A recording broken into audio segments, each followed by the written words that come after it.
episode. I am so excited to reintroduce you to my writing friends. I have Erin Bartels, Jennifer Deibel, and Joanna Davidson Politano here. And if you've been watching or listening for a while, then you have had the opportunity to interact with these ladies, but it's going to be really fun to have them all together because they all write historical, but they write them all in slightly different ways. And Erin really has written women's fiction. And so this is kind of a detour into a dual timeline for her. So the historical elements are a little bit new, which is kind of fun. So I'm going to start by letting you all introduce yourselves quickly. And Joanna, I'll start with you. And you can introduce yourself and the elusive truth of Lily Temple. All right, I'm Joanna Davidson Politano. The Elusive Truth of Lily Temple is my 7th novel with Revell, and it is about a silent movie theater actress back in the very, very early days of silent film. That is so fun. And I love Hollywood. I just was rereading my book, Stars in the Night, and there's something so fun about that time period. And silent films. That makes me think of Singing in the Rain, which is one of my all-time favorites. So I can't wait to read your book. Yeah. And Erin, do you want to introduce yourself and your novel? Yes, I'm Erin Bartels, and the novel I'll be talking about today is The Lady with the Dark Hair. It's my 6th novel. And actually, my first novel also had historical elements and dual timelines. So it's kind of a return. Yeah. That's awesome. And it's really fun because yours has a painting and artistic element to it, which I spent the last year writing 3 or 4 books that had art in it and just finished page proofs literally last night. So I feel like I've been immersed back in that. So I cannot wait to dig into your book. And Jennifer, you're back with more Irish historical. So tell us more about yourself and your novel, The Irish Matchmaker. I'm Jen Deibel, and I hope my internet is cooperating. It's been a little bit sketchy this afternoon. But The Irish Matchmaker is set in 1905 during the matchmaking festival that still takes place. They actually just wrapped it up at the end of September. Still takes place every year in the little town of Lisdoonvarna in County Clare. It's been going on since 1847, and it kind of explores what happens when the matchmaker cannot find herself a match. Oh my goodness. My jaws kind of dropped at the idea that there's been a matchmaking festival that is still going on today, because it feels like such a old concept and not something that would still be happening. So when you lived in Ireland, did you actually go to the festival? You know, we didn't have a chance to, excuse me. I remember driving through there, and the first time I saw the billboard for Europe's largest matchmaking festival, oldest matchmaking festival in the world, I was like, are you kidding me? Like, that's weird. But then the more I learned about it, it really started out, sorry, with kind of quaint and fun beginnings, and it's just sort of evolved from there. And now I'm really sad that we didn't just go see what the crack was. But so now I just have to live vicariously through the internet. Thank goodness for the internet, right? Where we can experience everything, whether or not we're actually there. So Erin, how did you come up with the idea for your book?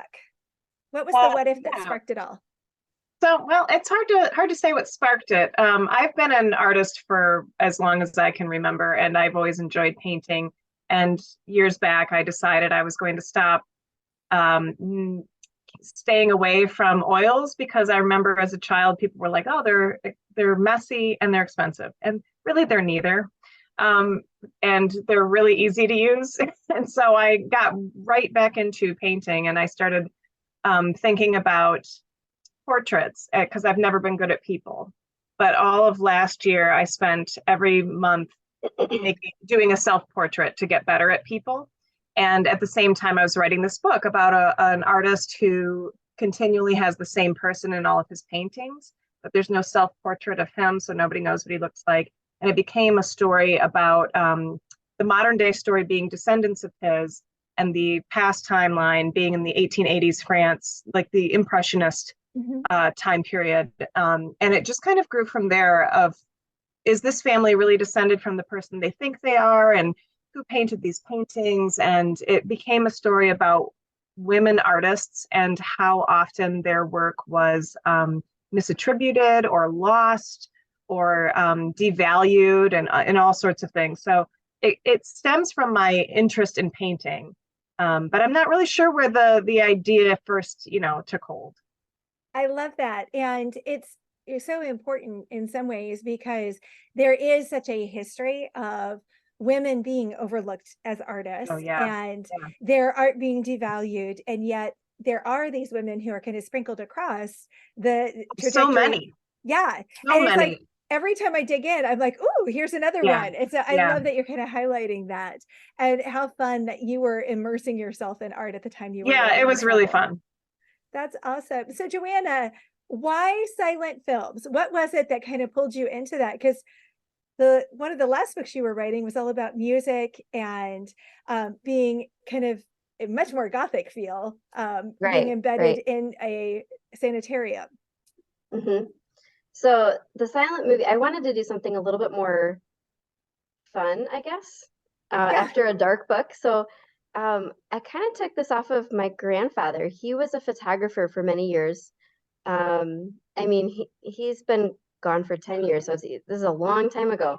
And I remember when he did photographs, he used to physically alter them. Like he would color them, he would Oh, snip cool. and paste pieces together from the negatives.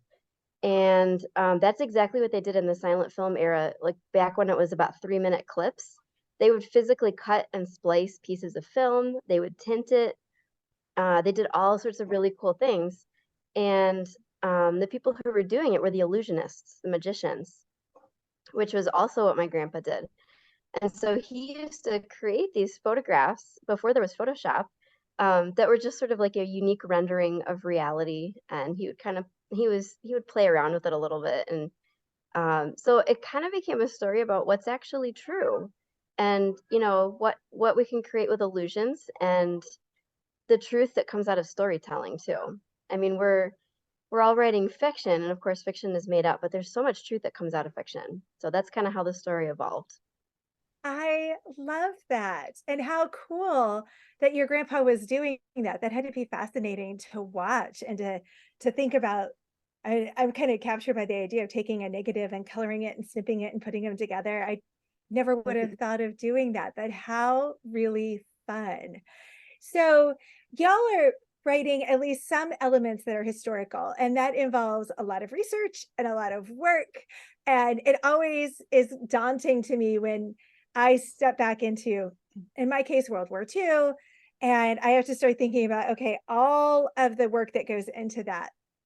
So, what was something that just really kind of captured your imagination or caught you by surprise as you were doing the research? Because all of you were doing very interesting things with your books, whether it was matchmakers or painting and, kind of trying to uncover the truth behind the paintings and women artists, or this idea of finding the truth in silent films and illusionists and all of that. So, Joanna, we'll start with you, but what was something that as you were working on this book that really kind of captured your attention and took you in a place and a direction that you weren't anticipating when you started? I think the entire production of films was unique for me.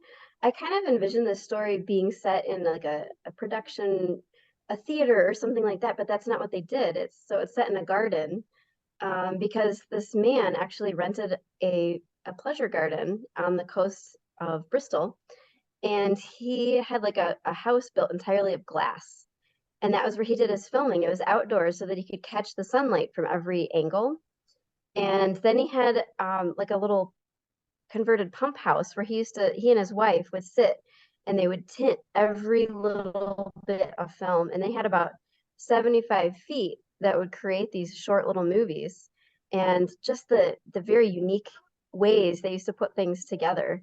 There was actually a French illusionist who was taking film, and his film jammed, and so he was filming these cars coming out of a tunnel, and then when it picked back up and he got the film loosened, it looked like they had jumped, and what went in as a hearse came out as a carriage, and what went into the tunnel as a horse came out a walker, a pedestrian.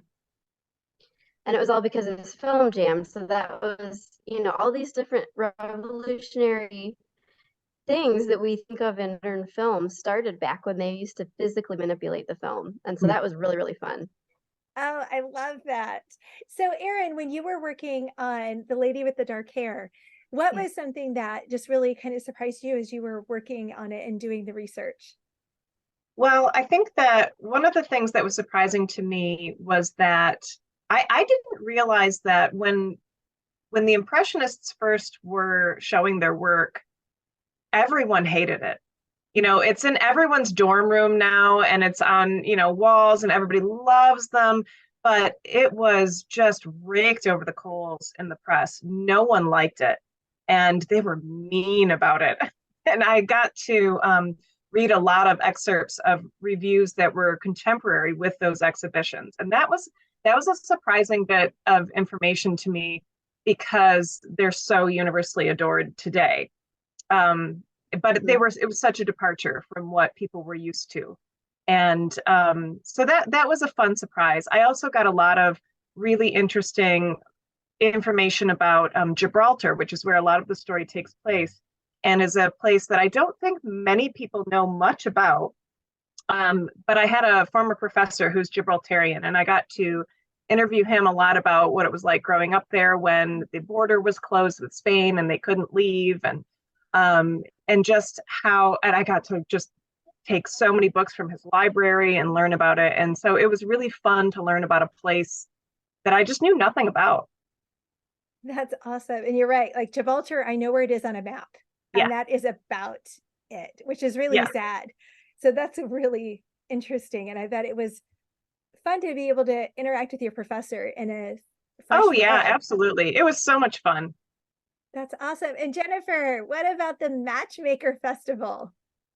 So I'm just kind of over here having my own little geek out because I've been to Gibraltar. My family got to visit there. A monkey jumped on our daughter's head. She was Irish dancing on the sidewalk. They didn't like that. So, like, as you're talking about it, so now, like, I want to read the book even more because I'm like, I love when I've been to a place and then I read the story and I'm like, I can totally picture that. So that's exciting. And then I learned about the whole tinting of the negatives and stuff because the village on the cover of the Irish Matchmaker is actually a hand tinted negative of the actual Mm. town where the story is set. And I didn't know that they did that. I mean, this was 1905. I was thinking, they didn't have that kind of technology back then, but yeah, so that was exciting.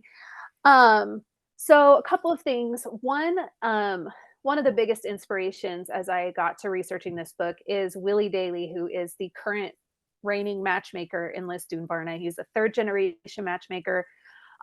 He's still working his magic today.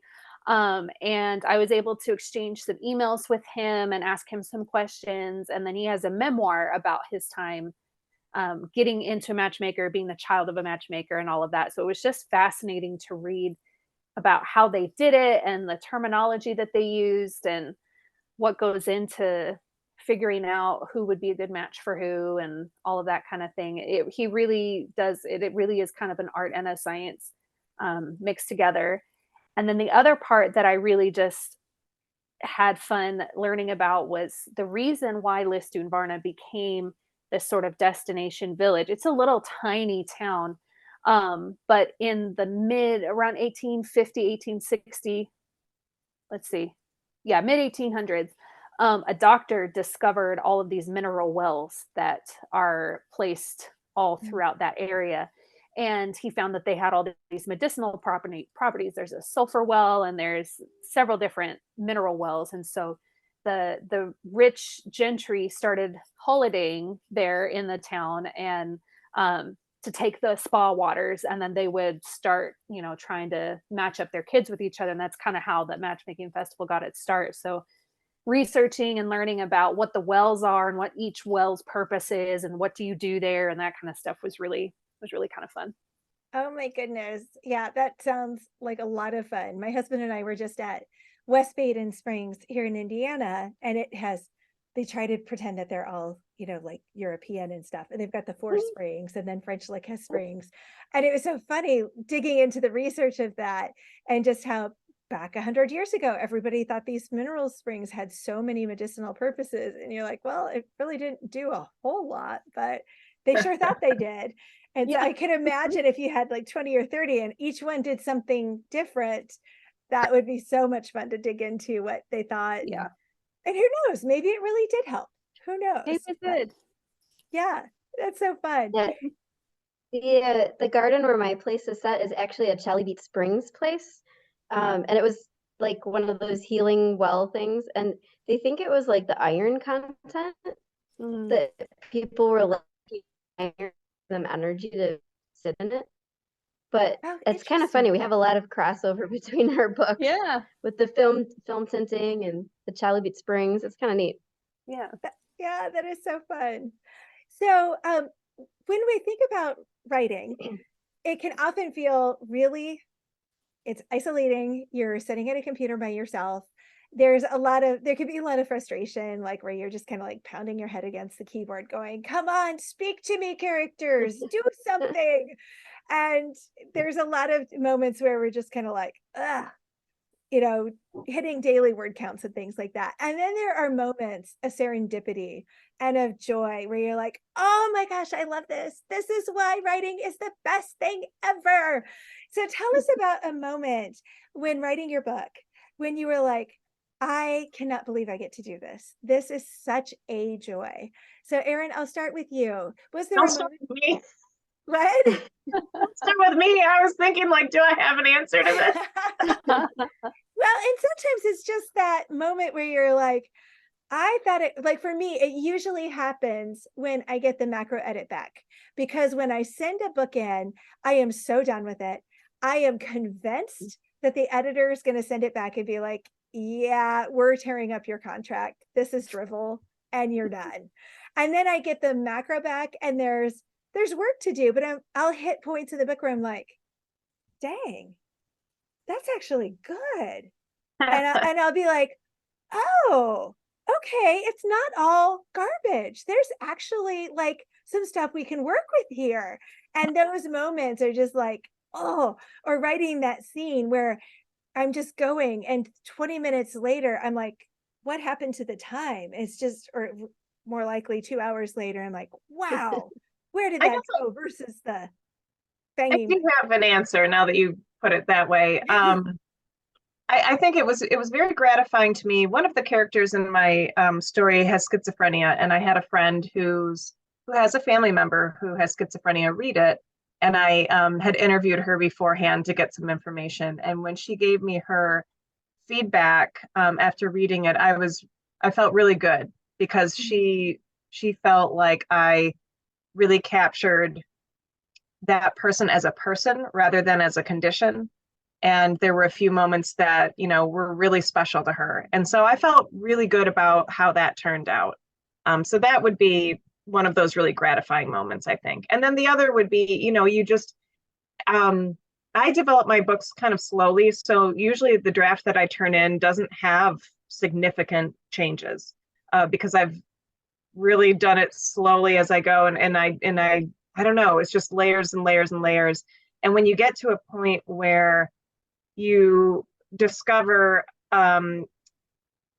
something that ties things together that you hadn't intended, but it just comes together naturally and organically. So there's a portrait in question. The lady with the dark hair is the name of a portrait that goes throughout the whole book. And at the beginning of writing, to me, it was one way. And by the end, when I had a different visual to work with, it became much more surreal and meaningful because I changed part of the portrait in my mind and went back and made those changes. So having that moment of like, oh, this is perfect. That's really gratifying. That's awesome. How about you, Joanna? Did you have a moment like that with the elusive truth of Lily Temple? I think with every one of my books, I start out knowing the ending. And then that moment when I figure out that the ending is wrong is like my favorite, because that means I figured out what the right ending is. And it's always like completely different and unexpected. And then it feels like, yes, now I can like write toward that new, fresh ending, and I'm excited about it. Because after I've kind of written for a little while and I know the story, then the ending, it just fits. And it's like that last puzzle piece that's just so gratifying to put in there. And also, like, when I get stuck, I like to go back to the beginning of my book and I read the opening scenes. And that's when I always start to fall back in love with just the act of storytelling. And I kind of fall back under the spell of my story with that, usually the first scenes or something. Oh, I love that. How about you, Jen? This book I thought it was going to kill me, to be honest with you. This Some was the books are one that like just that. taunted me to no end. I had to fight and scrap and claw for every single word. It had me questioning, like, am I even supposed to be doing this? And there were two moments that came to mind as soon as you asked the question. The first one was when the hero and heroine have their first romantic encounter. When they finally have come to their senses, they're not being stupid anymore. And that electricity that's kind of been simmering below the surface just explodes. And I probably was sitting in the coffee shop with the weirdest grin on my face as I wrote all the things that were going on. So that was when kind of the joy was re-sparked in that story. And then the other one was, this is my first book that um, multiple editors commented on how the theme had touched them in their own, or encouraged them in their own faith.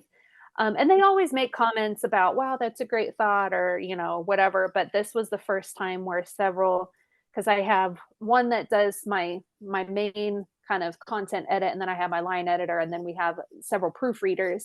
And even some of the proofreaders commented on how encouraging the theme was. And it wasn't a theme that I had set out necessarily. And that's kind of how it's been with each book. Like I write the end and then I'm like, oh my gosh, this is my, first John book or whatever. And there's always a verse that ties into what God is teaching my characters. So that was really gratifying for me, and just kind of an encouragement for me that, okay, maybe God didn't make a mistake in pushing me into into this weird career.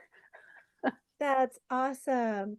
All right. So with our last question, try to decide which one should be the last one. This is a new question I've been asking, and I really like it because I think it's kind of insightful.